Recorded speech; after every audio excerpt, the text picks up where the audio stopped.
Hello, traders. FX Pip Collector here. Today is Friday, May 9th, and this is my analysis for the Euro US dollar.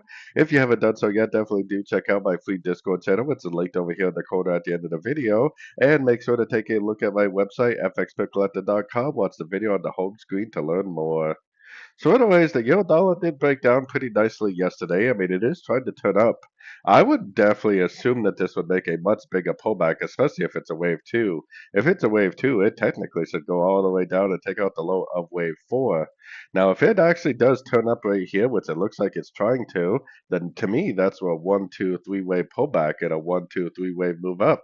It may actually end up going up in five waves back up to these highs and then going down in another five waves to make like an expanding ABC of B, and then down for the wave C, which would finish off potentially the wave two.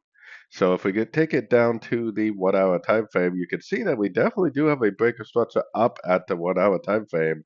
That should prove that this whole move from here to here is over. Now, if this really is a wave C of wave B, like what I explained on the 4 hour time frame, then this will make pullbacks, but it will be very impulsive. It should make an impulsive uptrend.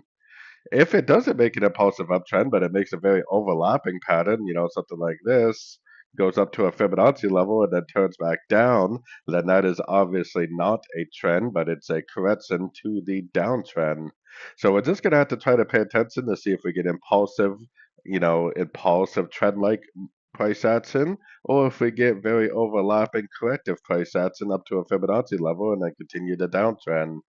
With this breaker structure, if you are trading the shorter time frames, I would be recommending longs as of now. So anyways, don't forget to like and subscribe, and as always, thank you for watching and happy trading.